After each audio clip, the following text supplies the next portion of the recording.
यह उन दिनों की बात है जब मैं 7वीं कक्षा में पढ़ती थी और आज भी यह किस्सा मेरे दिमाग पर छपा हुआ है। उस दिन जब मैं स्कूल से घर लौटी तो माँ कहीं जाने की तैयारी कर रही थीं। माँ कहाँ जा रही हैं? अरे बेटा, मैं बिल्किस खाला की बहू को देखने जा रही हूँ। बेचारी की हालत बहुत खराब है। माँ ने बुर्का पहनते हुए कहा तो मैं चौंक गई और पूछे बिना न रह सकी। क्यों माँ, उन्हें क्या हुआ है? अभी थोड़े दिनों पहले उन्हें देखा था तो अच्छी भली थीं, ऐसे अचानक क्या हो गया? हाँ बेटा, ये तो मुझे भी नहीं पता कि उसे अचानक क्या हुआ है, ये तो जाकर ही पता चलेगा। इतनी देर में माँ तैयार होकर निकलने लगी तो मुझसे बोली, अच्छा मैं चलती हूँ, तुम खाना वगैरह खाकर सो जाना।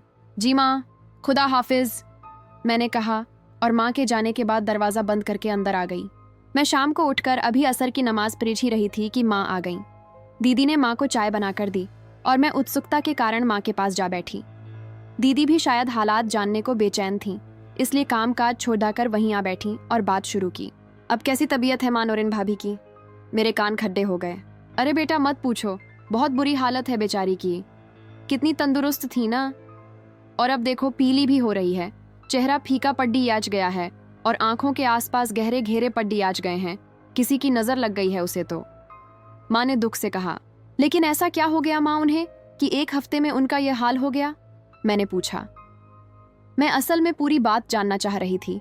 उद्धती उद्धती मेरे कानों में खबर आई थी कि आजकल वो डर रही हैं, घबराई हुई हैं, कोई उन्हें दिखाई दे रहा है। लेकिन मुझे लग रहा था कि माँ हमें बताना नहीं चाह रही थी कि असली बात क्या है, ताकि कहीं हम डर न जाएं। लेकिन हमें तो खबर मिल ही चुकी थी, इसलिए असली बात पूछ बैठी। मैंने सुना है कि उन्हें कोई दिखाई दे रहा है जिससे वो डरी हुई हैं और डर से उनका यह हाल हो गया है। पूरी बात बताएं माँ। मेरे मुंह से सुनकर माँ ने चौंक कर मुझे देखा, फिर दीदी को देखा। वो समझ गईं कि हम सब जानती हैं तो हैरानी से बोली, मगर तुम दोनों को कैसे पता यह सब? किसने बताया तुम्हें? बस माँ पता चल गया। ये बातें कब छुपती हैं? प्लीज आप बताएं ना। मैंने जिद की तो माँ बोली, असल में उसे अपनी बुआ दिखाई दे रही हैं जो उसे अपने साथ ले जाना चाहती हैं। उसकी उन बुआ का निधन अभी 10 दिन पहले ही हुआ है। माँ के मुंह से सच्चाई सुनकर हैरानी और डर से दीदी और मैं सन्न रह गए।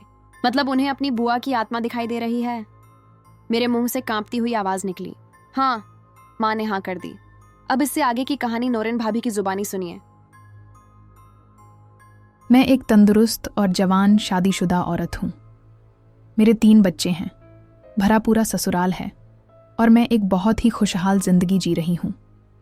यह सब मैं इसलिए बता रही हूँ ताकि आप जान सकें, क्योंकि मेरी कहानी सुनकर शायद ही कोई यकीन करेगा। अक्सर लोग मुझे मानसिक रोगी, पागल समझेंगे, क्योंकि जो कुछ मेरे साथ हुआ है उस पर यकीन करना नामुमकिन है। ये सब मैंने झेला है, इसलिए इसकी कड़वाहट मेरे गले में, मेरी जिंदगी में मुझे आज भी महसूस होती है। मेरी एक ही बुआ, फूफू थीं। हम तो उनसे बहुत प्यार करते थे और देखने में लगता था कि वो भी करती थीं। खैर, मेरी शादी के बाद उनका इंतकाल, देहांत हो गया। मैं भी वहाँ गई, दुख हुआ, आंसू भी बहाए और फिर मैं अपने घर लौट आई। अभी तीसरे दिन की रस्म ही हुआ था कि एक रात मैंने बुआ को सपने में देखा। वो कह रही थीं, चल नूरिन मेरे साथ चल, मैं बहुत अकेली हूँ, तुझे लेने आई हूँ। उनके हाथ में कफन था। ये सुनकर मैं बहुत डर गई। डर के मारे मेरे पसीने छूटने लगे और डरते डरते मैंने कहा, लेकिन बुआ, आप तो मर चुकी हैं, आप कब्रिस्तान में रहती हैं, मैं वहाँ कैसे रह सकती हूँ? मैं तो जिंदा हूँ, मेरे छोटे छोटे बच्चे हैं, वो मेरे बिना नहीं रह सकते। नहीं देख, मैं तेरे लिए कफन लाई हूँ, ये पहनकर मेरे साथ चल। वो जिद कर रही थीं। वो आगे बढ़ीं और मेरा हाथ पकड़ डाले लिया। उनकी पकड़ डर बहुत सख्त थी। वो मुझे खींचने लगीं। वो मुझे साथ ले जाने की जिद पर अड़ी थीं और मैं डर कर लगातार मना कर रही थी। नहीं बुआ, मैं नहीं जाऊंगी, मुझे छोड़ दें। और मैं चीख मारकर उठ बैठी। मेरी चीख से मेरे पति भी उठ गए। मैं डर से कांप रही थी, पसीने में पूरी तरह भीगी हुई थी और लगातार कह रही थी, मुझे छोड़ दें बुआ। मेरे पति ने मुझे झकझोरा। क्या हुआ है नूरिन, उठो, होश में आओ। उनके हिलाने पर मैं उस सपने से बाहर आई, यानी मैं सपना देख रही थी। मैंने डर के मारे इधर उधर देखा। मेरे पति सामने बैठे मुझे हैरानी और परेशानी से देख रहे थे। वो समझ गए थे कि मैंने कोई डरावना सपना देखा है। वो कहने लगे, क्या हुआ, सपने में डर गई हो? जी वो बुआ, वो कह रही थीं कि मेरे साथ चलो। उन्होंने मेरा हाथ पकड़ा हुआ था और मुझे खींच रही थीं। उनके हाथ में कफन भी था जो वो मेरे लिए लाई थीं। मैं बहुत डर गई थी। ये कहकर मैं रोने लगी।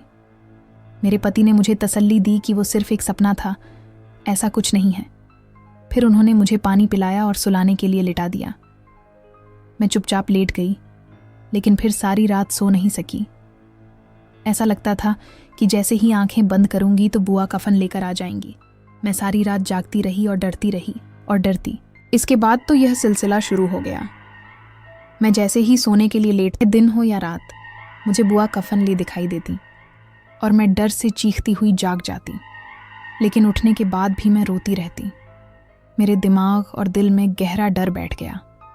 मैं रात तो क्या, दिन में भी सोने से कतराने लगी। जब मैंने सोना छोड़ दिया तो बुआ मुझे जागते हुए भी दिखाई देने लगी। हुआ यूं कि मैं अपनी सास के साथ बैठी थी।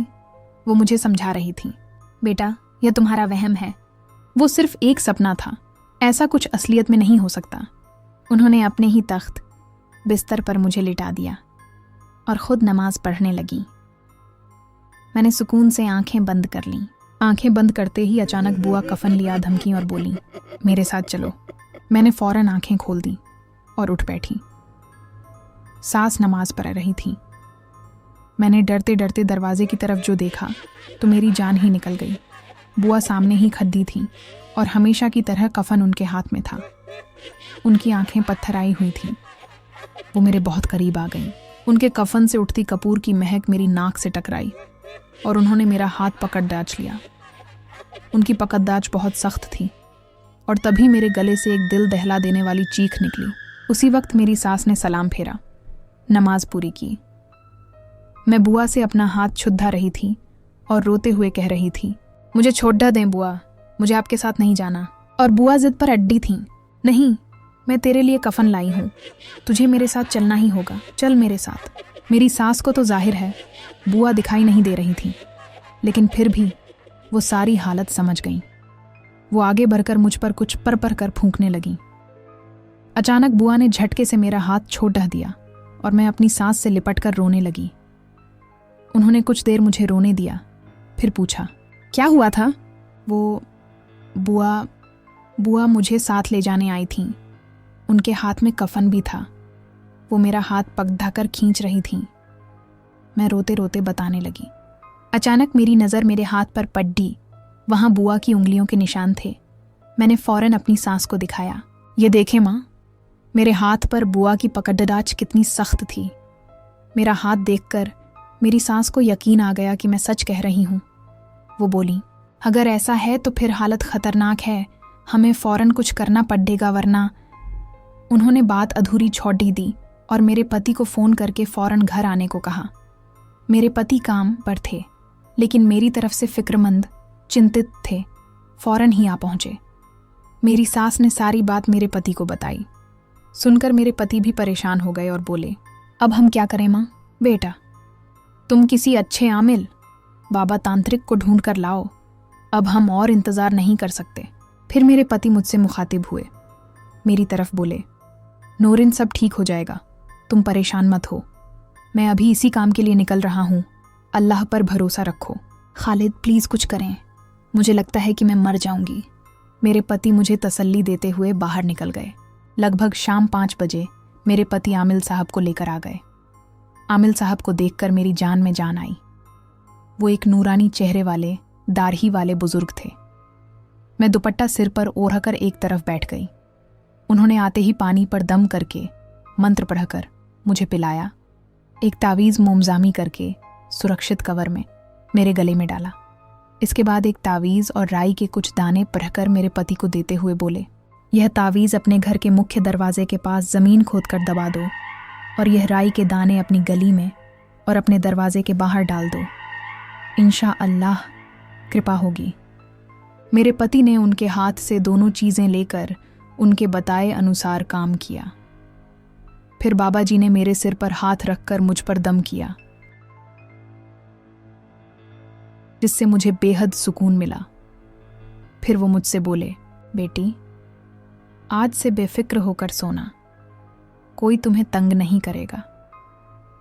रही बात तुम्हारी बुआ की, तो हो सकता है वो तुमसे कुछ कहना चाहती हो या तुमसे कोई रुका हुआ काम करवाना चाहती हो, इसलिए सिर्फ तुम्हें ही दिखाई दी। वो मेरे सिर पर हाथ रखते हुए उठ खड़े हुए। मेरे पति फौरन आगे बढ़े। बाबा जी, कुछ तोहफा या भेंट नजराना पेश करूं? नहीं बेटा, हम अल्लाह की रजा के लिए निस्वार्थ लोगों की सेवा करते हैं। बस किसी गरीब की मदद कर देना, समझना कि हमारा इनाम हमें मिल गया। अब हम चलते हैं, हमें छोड़ देच आओ। वो कमरे से निकल गए और मेरे पति उन्हें छोड़ने उनके पीछे चल दिए। उस रात मैं बहुत दिनों बाद सुकून की नींद सोई। सुबह उठी तो एक चमकदार सुबह मेरा इंतजार कर रही थी। मैं तरोताज़ा और खुश थी। मैंने फज्र की नमाज पढ़ी और शुक्राने की नफील विशेष प्रार्थना अदा की। मेरे परवरदिगार ने मुझे नई जिंदगी दी थी। बेशक मेरा रब बहुत दयालु और कृपालु है, हम ही नाशुक्रे बंदे हैं। मुझे शांत और संतुष्ट देखकर मेरे बच्चे भी खुश थे। मैंने बच्चों को अपने हाथ से नाश्ता करवाकर स्कूल भेजा। उस दिन के बाद मुझे बुआ की आत्मा कभी नजर नहीं आई, लेकिन आज भी जब मैं वो दिन याद करती हूँ तो रोंगटे खद्दे हो जाते हैं।